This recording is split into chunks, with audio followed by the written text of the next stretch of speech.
అందరికీ నమస్తే. ప్రస్తుతం బీఆర్ఎస్లో ఉన్న ఎమ్మెల్యేల ఆపరేషన్ ఒకటి జరుగుతుంది. కాంగ్రెస్ ఆపరేషన్ ఆకర్షకు తెరలేపింది. దానిలో భాగంగా బీఆర్ఎస్లో ఉన్న ఎమ్మెల్యేలు, ఊహించని ఎమ్మెల్యేలు, ఈయన కూడా పార్టీ మారుతారా, ఈయన బోర్డు లేకపోతే ఈయన బీఆర్ఎస్లోనే ఆయన రాజకీయ జీవితం స్టార్ట్ అయింది, అలాంటి వాళ్ళు డాక్టర్ సంజయ్ జగిత్యాల అట్లాంటి వాళ్ళు కూడా చేరిపోతున్నారు. మొన్నటిదాకా KCR right hand left hand, KCR వయసుతో లేకపోతే కేసీఆర్ మనసుతో దగ్గరైన వాళ్ళు పోచారం శ్రీనివాస్ రెడ్డి లాంటి వాళ్ళు కూడా జాయిన్ అయిపోయారు కాంగ్రెస్లో. నెక్స్ట్ బీఆర్ఎస్ ఖాళీ కాబోతుందని ఒకటి ప్రచారం కూడా చేస్తూ ఉంది కాంగ్రెస్. అండ్ కాంగ్రెస్ అనుకూల వ్యవహారం అంతా కూడా చేస్తుంది, ఆ క్యాంపులన్నీ కూడా చేస్తున్నాయి. అయితే ఇప్పుడు అసలు ఎందుకు బీఆర్ఎస్ లేకుండా చేయాలని రేవంత్ రెడ్డి ఎందుకు అనుకుంటున్నారు, ఇది ఫస్ట్ పాయింట్. లేకపోతే బీఆర్ఎస్లో ఉన్న ఎమ్మెల్యేలను చాలామందిని కాంగ్రెస్లోకి తీసుకురావడం వల్ల వాళ్ళకు వచ్చేది ఏంటి, వాళ్ళకు ఒరిగేది ఏంటి, ఎందుకు బీఆర్ఎస్లో ఉన్న ఎమ్మెల్యేలను ఎక్కువ మందిని వీలైనంత ఎక్కువ మందిని చేసుకునే ప్రయత్నాలు నడుస్తున్నాయి అనేది ఇంకొక ఇంపార్టెంట్ పాయింట్. దీనిలో కేవలం రాజకీయంగా లేకపోతే ఒక పార్టీలో గెలిచిన వాళ్ళు అధికారం ఉంది కాబట్టి ఆ ఎమ్మెల్యేలు అధికార పార్టీలో చేరుతున్నారు అనుకోవాలా, లేకపోతే గతంలో 12 మంది కాంగ్రెస్ ఎమ్మెల్యేలను బీఆర్ఎస్లో చేర్చుకున్నారు కాబట్టి అంతవరకు అనుకోవాలా అనే పాయింట్ ఒకటి ఉంది. దీనికన్నా ఇంకా ఎక్కువ ఇంపార్టెన్స్ ఉన్న పాయింట్, ఈ అన్నిటిని కొట్టేస్తున్న పాయింట్ ఏంటంటే కేసీఆర్ టార్గెట్గా ఈ జైనింగ్స్ అన్నీ కూడా నడుస్తున్నాయి అనేది ఒక చర్చ ఒకటి నడుస్తుంది. ఎందుకంటే కేసీఆర్కు ప్రధాన ప్రతిపక్ష హోదా ఉంది, సభలో లేకపోతే రాష్ట్రంలో ప్రధాన ప్రతిపక్ష హోదా ఉన్నప్పుడు ఈక్వల్ టు సీఎం, సభానాయకుడు సభానాయకుడు అంటారు కదా సీఎంకి ఏమైతే ప్రోటోకాల్ ఉంటుందో, సీఎంకి ఎంత ఇంపార్టెన్స్ ఉంటుందో ప్రధాన ప్రతిపక్ష పార్టీ ఆ ప్రధాన ప్రతిపక్ష నేతకు కూడా అంతే ప్రోటోకాల్ ఉంటుంది, ఒక సమానమైన హక్కులు కూడా వాళ్ళకు ఉంటాయి. అయితే ఇక్కడ వచ్చిన గొడవ ఏంటంటే ఇక్కడ కేసీఆర్ను టార్గెట్ చేసింది ఎవరు, రేవంత్ రెడ్డి టార్గెట్ చేసిందా, చంద్రబాబు నాయుడు టార్గెట్ చేసిందా అనేది ఇంపార్టెంట్ పాయింట్. ఎందుకంటే ఇక్కడ కేసీఆర్ ఆయన అంతకుముందు వీళ్ళ మీద రివెంజ్ తీరుస్తుంది. అంతకుముందు ఓటు నోటు కేసు, అది రివెంజ్ ఏం కాదు, ఓటు నోటు కేసు.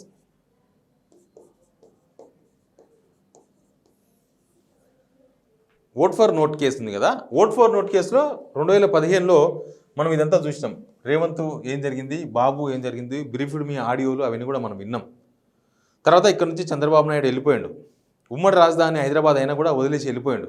ఇక్కడ ఈ కేసులు, ఈ మెయిన్గా ఓట్ ఫర్ నోట్ కేసే, ఆ కేసు వ్యవహారాలు, ఇక్కడ జరుగుతున్న చర్చ, ఆయన తెలంగాణ వ్యతిరేకి కావడము, అవన్నీ కూడా ఆయన ఉండనివ్వలే. ఇక్కడ ఆయన మనసే ఆయన ఉండనివ్వలే. ఇక్కడ తెలంగాణ ప్రజలను రోజు చూస్తూ, లేకపోతే ఆయన వ్యతిరేకించిన తెలంగాణ ఇక్కడ జనాలను సంతోషాన్ని చూస్తూ చంద్రబాబు నాయుడు ఉండలేకపోయాడు. చంద్రబాబు నాయుడు ఉమ్మడి రాజధానిగా హైదరాబాద్ కావాలని అప్పుడున్న ఆంధ్ర నాయకులంతా కూడా పార్లమెంట్లో కొట్లాడి అప్పటిదప్పుడు ఆ బిల్లును అక్కడ పెట్టించుకొని పార్లమెంటులో 10 సంవత్సరాలు మేము ఉండాలి, ఇక్కడ ఆంధ్రప్రదేశ్ మేము విడిపోయినా సరే హైదరాబాద్లో మా హక్కు ఉండాలని చెప్పి కొట్లాడిన వాళ్ళు సంవత్సరానికే ఇక్కడి నుంచి వెళ్ళిపోవాల్సి వచ్చింది. ఎందుకంటే బికాస్ ఆఫ్ చంద్రబాబు. అక్కడ ఆంధ్ర ప్రజలు కోరుకోలే, మనం హైదరాబాద్ వదిలేసి వచ్చేయండి అని కోరుకోలే. జస్ట్ ఆ కేసులో ఇరుకోవడం, దాని తర్వాత కేసులు కావడం, దాంతో కేసీఆర్కి వీళ్ళిద్దరు ప్రధానమైన శత్రువులుగా మారిపోయారు. రేవంత్ రెడ్డికి కేసీఆర్కు గట్టు పంచాయతీ ఏం లేదు, కేసీఆర్కు చంద్రబాబుకు తెలంగాణ ఆంధ్ర పంచాయతీ ఉంది.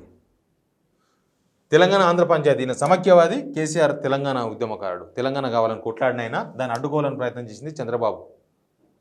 తర్వాత ఓటు నోటు కేసులో దొరికిండ్రు, అదంతా కోర్టులో నడుస్తుంది, దాని గురించి మనం ఎక్కువ డీప్గా మాట్లాడిన అవసరం లేదు. అయితే ఇప్పుడు కేసీఆర్ ప్రధాన ప్రతిపక్షం లేకుండా చేయాలనో, లేకపోతే కేసీఆర్ పార్టీ లేకుండా చేయాలనో, లేకపోతే బీఆర్ఎస్లో ఉన్న ఎమ్మెల్యేలు లేకుండా చేయాలనే కుట్రనే ఎవరు చేసినా. అంతకుముందు కాంగ్రెస్లో 12 మంది ఎమ్మెల్యేలు బీఆర్ఎస్లో చేరినంటే అది కేసీఆర్ కుట్ర, కాంగ్రెస్ లేకుండా చేయాలని కుట్ర. ఇప్పుడు ఈయన మీద జరుగుతున్న కుట్ర ఎవరిది అనేది పాయింట్ మీద మాట్లాడుతున్నాను నేను.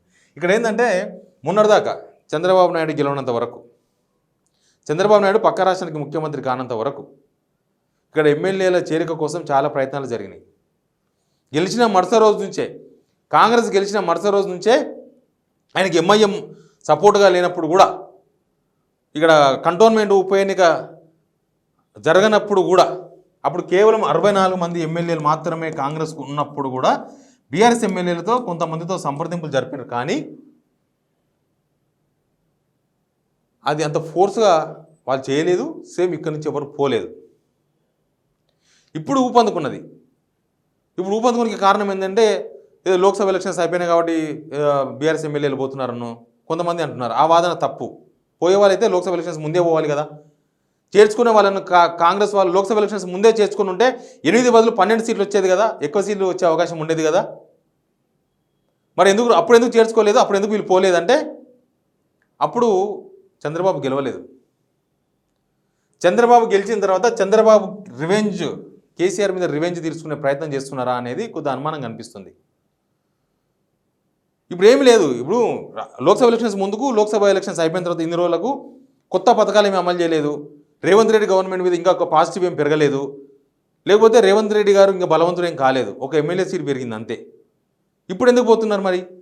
పోనీ సెంట్రల్లో కాంగ్రెస్ వచ్చింది కాబట్టి ఇంకా కాంగ్రెస్ ఇక్కడ కూడా గెటాన్ అవుతుంది, ప్లస్ కేంద్రం సపోర్ట్ కూడా ఉంటుంది, వీళ్ళు ఇచ్చిన స్కీమ్స్ అని అమలు చేసే అవకాశం దొరుకుతుంది కాబట్టి ఎమ్మెల్యేలు అందరూ పోతున్నారంటే దాని మీద పాజిటివ్గా ఆలోచించవచ్చు మనం. నిజంగానే నియోజకవర్గాల అభివృద్ధి చెందడానికి పోతున్నారు, జనం కోసం వీళ్ళు పార్టీ మారుతున్నారు. ఎందుకంటే అక్కడ ఇక్కడ ఇదే గవర్నమెంట్ ఉంది కాబట్టి పార్టీలోకి పోతే ఫండ్ వస్తుంది, జనాలకు మంచి జరుగుతుందని. ఈడ ఉన్న స్టేట్కు సపోర్ట్ చేయడానికి సెంట్రల్లో ఏం లేదు, ఈడ ఉన్న పథకాలకు పైసలు లేవు. ఈ సిచ్యువేషన్లో ఎమ్మెల్యేలు ఎందుకు పోతున్నారంటే, ఎమ్మెల్యేలు ఎందుకు చేర్చుకుంటున్నారంటే రకరకాల ఎమ్మెల్యేలు ఉత్తగా ఏం చేరారు, ఎమ్మెల్యేలకు రకరకాల వ్యవహారాలు ఉంటాయి. అంతకుముందు ఏరినా ఇప్పుడు ఏరినా వాళ్ళ కొడుకుల కోసమో, వాళ్ళ కాంట్రాక్టులు మిగిలించుకోవడం కోసమో, వాళ్ళకు కథంలో ఇచ్చిన కాంట్రాక్టుల డబ్బులు రాబట్టుకోవడం కోసమో, వాళ్ళు చేస్తున్న దందాలను నిలుపుకోవడం కోసమో, అక్రమ ఆస్తులు నిలుపుకోవడం కోసమో, దేందో వాళ్ళ స్వార్థం తప్ప జనం స్వార్థం ఏమి ఉండదు. కింది స్థాయి సర్పంచ్ నుంచి పైన దాకా ఎవరైనా సరే, అది ఎప్పుడైనా సరే, ఇప్పుడు ఒకటే సార్ కాదు, అంతకుముందు ఎప్పుడైనా ఏ రాష్ట్రంలో అయినా, దేశంలో కూడా అది. అయితే ఇక్కడ కరెక్ట్ టైం దొరికింది. చంద్రబాబు నాయుడు ముఖ్యమంత్రి అయ్యారు. ముఖ్యమంత్రి అయ్యి 10 రోజులు కాలేదు, అప్పుడే కేసీఆర్ మీద రివెంజ్ తీసుకునే ప్రయత్నాలు స్టార్ట్ చేసిండ్రా. అందుకే ఎవరు ఊహించని మనుషులను చర్చలు జరిపి వాళ్ళందరినీ కాంగ్రెస్ వైపు తీసుకొచ్చే ప్రయత్నాలు, కాంగ్రెస్లో చేసుకునే ప్రయత్నాలు జరుగుతున్నాయి అనేది. ఎందుకంటే వీళ్ళిద్దరి మధ్య బంధం లేదు అని మనం చెప్తే వినడానికి ఓకే కానీ చూడడానికి ఓకే కాదు. మొన్ననే కదా మనం చూసినాం, ఆడ చంద్రబాబు నాయుడు ముఖ్యమంత్రి అయిన 10 రోజులకే జగన్ ఇంటి ముందల సెక్యూరిటీ క్యాబిన్స్ కూలగొట్టిర్రు. ఎట్లా కూలగొట్టిండ్రు? సరే అవి అక్రమంగా కట్టిరు అనుకుందాం. అక్రమంగా కట్టిరని కూలగొట్టినప్పుడు ఆ ఏరియాలో ఉన్నాయి చాలా కూలగొట్టాలి, అదొక్కటి మాత్రం ఎందుకు కూలగొట్టిండ్రు? దాని వెనుక ఏం జరిగింది? ఎవరు చెప్తే ఎవరు కూలగొట్టిండ్రు? అక్కడికి ఇక్కడికి కమ్యూనికేషన్ ఉందని అర్థమవుతుందా? చాలా, అదొక ఆధారం చాలు. దాని తర్వాత చంద్రబాబు నాయుడు కేసీఆర్ను టార్గెట్ చేసి ఇదంతా vote for note case revenge, ఇద్దరు ఆ కేసులో దాని రివెంజ్ తీసుకునే ప్రయత్నాలు ఏమైనా చేస్తున్నారా కేసీఆర్ మీద అని ఒక రకమైన చర్చ ఒకటి పాలిటిక్స్లో జరుగుతుంది. ఎందుకంటే ఇక్కడ కేసీఆర్ను కనుక హిట్ చేయగలిగితే, అంటే కేసీఆర్ను కనుక రాజకీయంగా చంపగలిగితే ఆ రివెంజ్ వీళ్ళు తీర్చుకున్నట్టే. ఎందుకంటే కేసీఆర్ వీళ్ళని లేకుండా చేయాలని ప్రయత్నం చేసింది కదా అప్పట్లో. కేసీఆర్ చంద్రబాబు మీద ఎందుకు అదంటే చంద్రబాబు నాయుడు సమైక్యవాదని ఒకటి, ప్లస్ ప్రభుత్వాన్ని కూల్చే కుట్ర చేసినప్పుడు 2015లో ఎమ్మెల్సీని కొని, ఎమ్మెల్సీ ఎలక్షన్స్లో ఎమ్మెల్యేని కొని స్టీఫెన్సన్ కొనే ప్రయత్నం చేసింది కదా. ఆ రివెంజ్ ఈయన మీద తీర్చుకుంటే ఇప్పుడు అధికారంలో లేడు, ఈయన అధికారంలో ఉన్నాడు, రాగానే పక్కనే కూడా